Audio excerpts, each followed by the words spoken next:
Hello, everyone. This is Professor Gardner. I just wanted to send kind of like a summary of the highlights that I saw from the discussion board this last week about strange passages that you saw in Ask the Dust, and there are plenty. Some recurring themes, though, that I saw.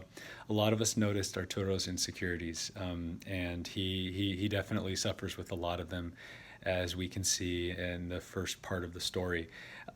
Enrique, I appreciated how you brought up the huarachas. You and several others did as well.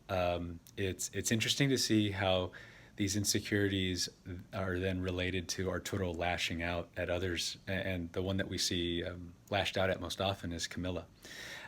So continue to pay attention to Arturo's indecisiveness, the self doubt, and the hyper self criticism that he experiences, because for this week we are starting to move.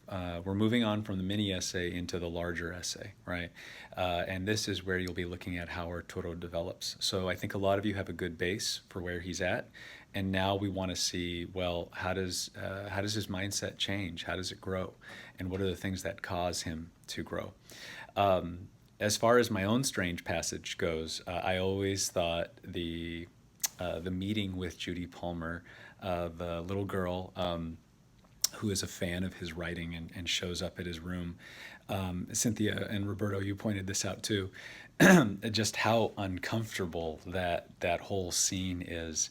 But I think it's a really important one. I think it's something that we can look to and learn a little bit more about Arturo.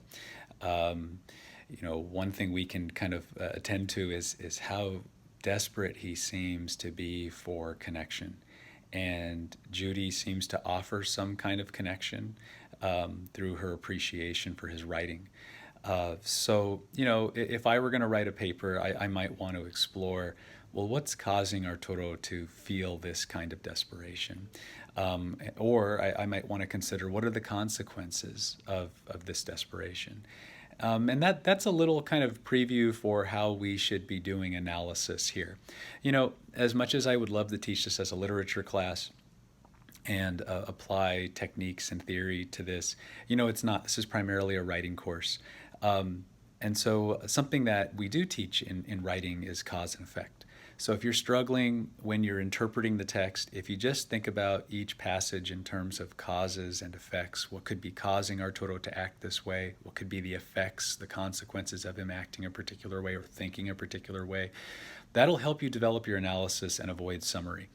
So I strongly encourage you to use cause and effect to develop your close reading skills. And as long as you always base yourself in the text, right, you look to the quote that you're using in the quote sandwich. You can compare that quote to other quotes, other moments from the story that could be potential causes or could be potential effects. You're going to do just fine.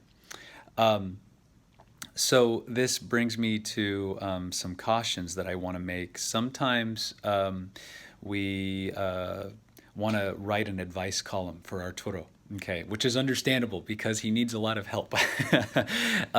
But when we're writing either the mini essay or essay one, don't make recommendations as part of your analysis. Arturo should be acting a particular way. And don't get into hypotheticals because those are speculative, right? Like, saying something like, well, if Arturo would have done this instead of that. Again, base yourself in the text. We're analyzing what the text gives us, okay? So how does he act, all right? And what are the causes of those actions as we can connect them to other passages in the story? What are the effects? Avoid making recommendations or introducing hypotheticals. And if you did that in the mini essay one, okay, it's practice, right? It's a small assignment. Don't do that. I don't recommend doing that for the big essay, which is worth a lot more points. As you'll see, it's worth 85 points. The other thing I wanted to point out was some of us felt a little bit nervous about practicing making a point in a paragraph and doing that in the mini essay. That's totally understandable. As we talked about in week one, writing is a pain. It can be, even for those of us who enjoy it, like myself. There's a little bit of nerves that gets into it, especially when we're practicing maybe a new style of writing or a new technique. But what I'm looking for when I'm grading is, are you trying to practice those structures that I've asked you to practice? And the mini essay is really just a body paragraph, right?